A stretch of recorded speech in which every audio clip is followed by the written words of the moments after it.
Oh, hello. Welcome back to Automotive Tales. I have a dirty secret and I need to confess.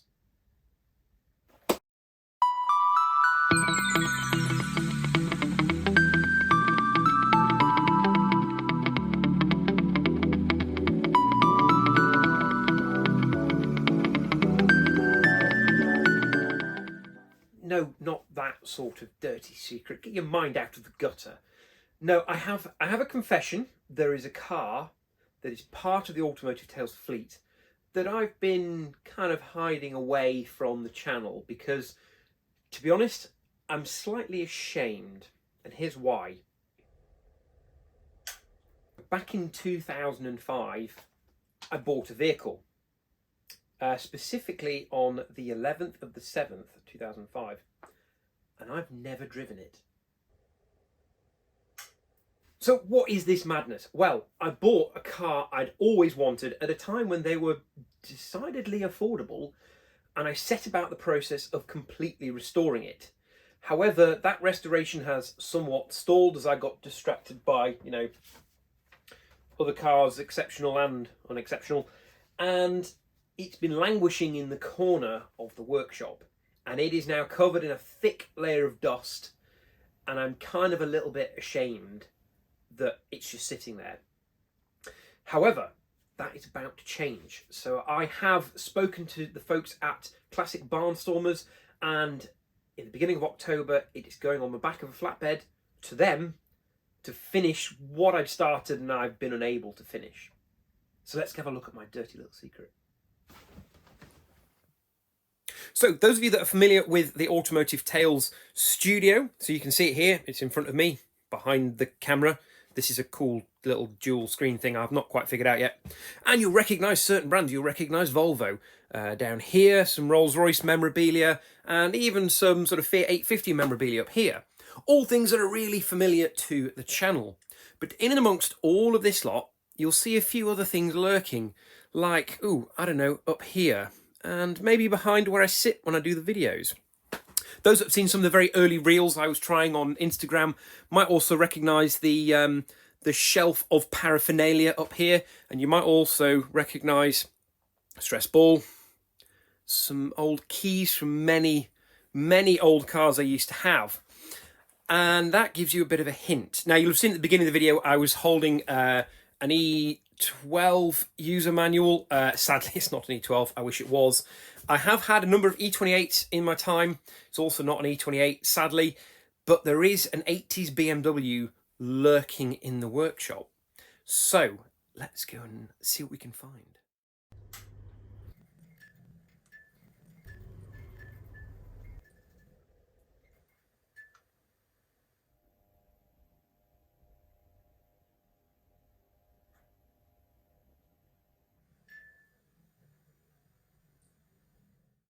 Okay, so enough with the arty-farty stuff. You've probably worked out what it is by now.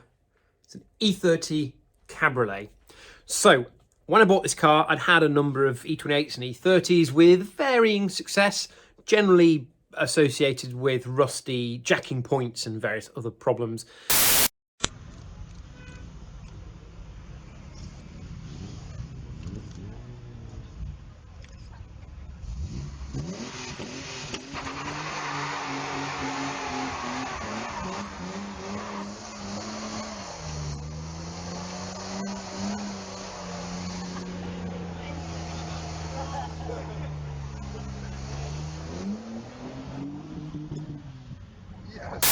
So when I finally laid my hands on this for the pricely sum of £550, the £50 being for the brand new battery it had at the time, I decided I was going to do things properly. So it did have some rust issues. There was a bit of rust on the sills. They intended to go at the front and the back here. A few issues with the arches, a little bit of corrosion starting underneath the windscreen up here. And so I decided the best thing to do was send it into a body shop who stripped it all down, took the windscreen out, took all the glass and the roof off, did some work underneath the roof at the back, put new sills on, brand new BMW original wings on the front, stitched new arches in at the rear, and then painted the whole car. Now, when I got the car back, I continued to strip down the mechanical parts and went through the whole car starting from the back. And last time I really worked on it, I was kind of getting to the point of getting the engine ready to run. I'd taken the intake off to do a few bits and pieces there, some perished rubbers, etc. So let's have a look around and show you what I've already done so far. Now feast your eyes on these period beauties. This is what the car came with. You might be very sad to learn that I'm not going to put these back on the car, even though they are actually, you know, quite nice period OZ wheels. They don't really suit the E30, which is very 80s in its appearance. I imagine maybe on an E36 you might get away with it, but of course an E36 isn't going to be full stud. So first things first, before we get anywhere near the car, let's go and have a look at what's replacing these. Yeah, you guessed it. It could only be BBS wheels. So this is what the car should have. I managed to find a set that were original BMW wheels, the right 4-stud pattern for the E30. I've had them fully restored, and the most important bit, I have proper original BMW factory part wheel centers for them. And even look, even a little tool for taking them off. It's still wrapped in its original factory bag. God, that was expensive. These weren't actually the first wheels that I bought for the car. I actually bought a set of Mims, which are kind of a more period wheel, kind of an Alpina style. I'll insert a picture somewhere because I can't actually get to the bit of the storage unit that's got those in at the moment because it's a little overgrown. But yeah, I had bought Mims originally because I'd seen a red E30 Cabriolet with those on, and I just thought it was perfection. But I eventually decided that OEM was the way to go, so I have those already wrapped in tyres, but these are what's probably going to go on the car. So first things first, let's start and talk about bodywork. You can see it is pin straight on this car. They did a great job of sorting out the wings and getting all the shut lines just so. You can see the gorgeous new sills on here, all nice and clean and pristine all the way along. And at my request, they've painted the sort of black under seal paint up to this trim line here, which I think just makes the car look a bit more dainty. You can have it painted red all the way down, but I think it makes it look like it's got side skirts on. And unless you've got a matching sort of M-Tech kit on it, I think it looks a bit much. Personal preference, I guess, but that's what I went with. You can also see all the scuttle is nice and solid. You can see the chrome is missing from around the window from where the window was taken out. I have got an original brand new BMW chrome insert. I'm not sure you can get those anymore, but I have got an original one to go back in. And then you can just see rear arches beautifully done. You couldn't tell they've been repaired, and they're nice and solid and smooth on the inside, which is lovely. And round into the boot where there is no end of spare parts. So through many years of owning 80s BMWs, I also acquired a bit of a collection of original tools. So this car now has, it's not actually originally for a 3 Series, this is from a 5 Series, although there were the mounting points for it, a full-size 5 Series toolkit, even with the original BMW cloth, which is quite nice. That's been with this car for 15 years now, which is somewhat incredible. And you can see the quality of the paint is just beautiful on this car, absolutely immaculate, and you see all the way along the boot lip here as well. So the paintwork is perfect, it just needs mechanically putting back together. This car was essentially synonymous with my love affair with the E30. Everything here was refreshed once the bodywork was done. So all these grills were taken out and cleaned. The headlights here are all nice and cleaned. And one little modification I did. So these headlights had painted silver rims from the factory. But the E28s, the 5 Series of this era, had the same size high beam here, but a larger dip beam here. So they had a bigger and a smaller light.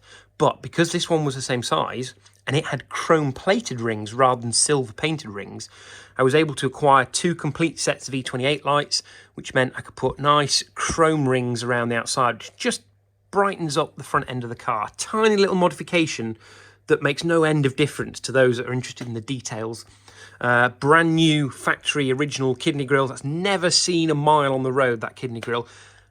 As have all the plastics, all been replaced, all brand new, never seen a mile on the road. You can even see all the clips look like new indicators in here, new fog lights. The little sort of Jimmy Hill style spoiler on the bottom, all new fixings, all the screws just as they should be, all at 45 degrees. Yeah, it's had a lot of love and attention, but it just needs finishing. The keener eyed of you may have also noticed this is a bit of the workshop you've not seen before, and it does have a lift. Now, currently the car is sitting on axle stands because I had previously done some work underneath. I was trying to clean up all the crap that was under there to see what was what, and as a result, it's not sitting on the lift.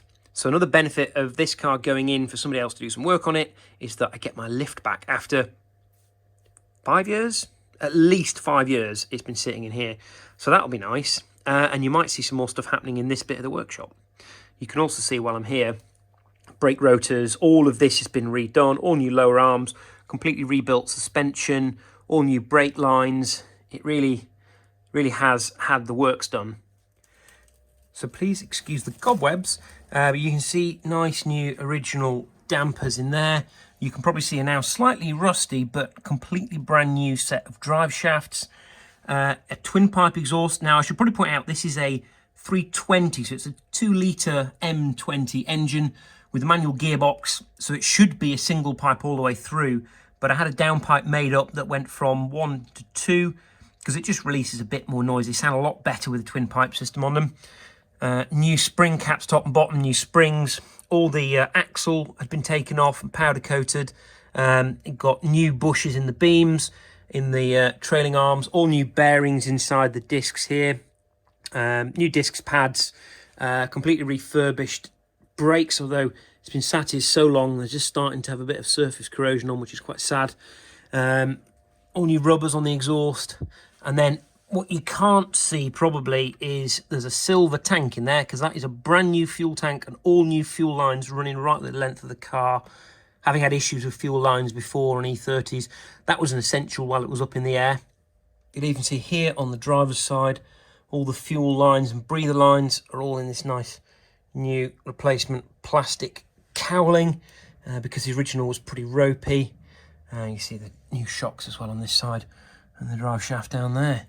All new drop links on the anti-roll bar as well, new handbrake cables, and you just see the new pipe from the filler neck going into the tank down there. So yeah, it's even had new bushes down on the bottom of here. In fact, you can see the sills with all the attachments for the rear trailing arm that were all replaced, and there you can see the tank. So it's so incredibly close. Oh, it's a new heat shield, I forgot about that. It's so incredibly close. This is why I've been a little bit embarrassed about it, because it's just been left and I really need to actually get on and finish it. So I can hear you screaming, well, why is it not on the road? Well, I got as far as taking the intake off here, struggled a bit with finding vacuum lines. The intention was actually to use this car for my wedding, and I had a few parts that arrived that weren't correct, and the plan was basically get the engine running for the wedding and then afterwards properly clean it down and make this all nice and smart and detailed up. That didn't happen in the end. That was now 6 years ago, which is marginally embarrassing. And since then, I've kind of lost a little bit of enthusiasm. So it's sat here. But we've done a lot. You can see the new radiator. It had a cam belt 6 years ago, so that probably needs changing already because the rubbers may have perished. All the hoses were gone through. Some of them are the originals, some of them were replaced. It's had all new ignition leads and it had a new rocker cover gasket. All new belts on it, ready to go for when we were going to try and get it running. But you can see down the depth of there, there's definitely some stuff leaking. It doesn't look great. You can also see the big hole in the bulkhead there because we took the master cylinder out to replace that. And there's a few bits and pieces need just finishing off over there. And then in theory, some fuel and it should go. But I have neither the time nor the patience, so I'm going to get somebody who knows what they're doing to just get it running, finished and tidied up, and then I can actually enjoy this car that I've wanted for such a long time. So I hear you asking, why am I showing you all of this? Well, in today's video, the plan is to get the wheels back on this car. Sadly, not going to be the BBS. You'll have noticed they don't have tyres on. It's going to go on its original OZ wheels for now, which don't look pretty, but will do the job for now until I've got tyres on the BBSs. and then it's ready to go on to Neil's trailer in a couple of weeks' time and go off to Classic Barnstormers to just be finished off. I'm going to give them the fun job of picking through hundreds, and I mean hundreds, of original OEM brand new parts. I literally bought everything I could possibly need for this car. Used a lot of it, but not everything. So that's going to be fun for them. One last thing to show you before we get on with some, time lapse. I really like this. This is its original number plate, and I might need to flip the video around to make it the right way around because it's backwards on my screen. But E303 OEG. It effectively says E30 for an E30, which is pretty cool. And I did actually find, so this is E303 E303 OEG. I did find E303 OEF not so long ago, and that is an E30 325 estate, or touring in BMW parlance, which is pretty cool. I really should have bought that car. I nearly did, but I didn't have the money at the time. But that would have been cool to have matching number plates from the factory. Which brings me on to a whole other story I'll tell at some point about two C1s with almost the same number plate. Anyway, let's get on and do some gratuitous time lapse and get these wheels on.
Time to lift the car. Unfortunately, I can't tighten this rear wheel because you can probably just about make out the axle stand here is just touching the back of the wheel.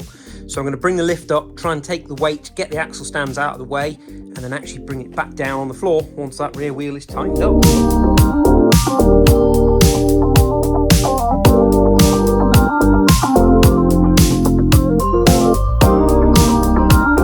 Right, wheel tightened. Now time to put her on the floor for the first time in, crikey, probably 5 years. Here goes. So, next thing is going to be getting this out of the workshop, but there's going to be a little continuity error right now because that's happening in 2 weeks' time. But important thing is the lift still works and the car's back on the floor.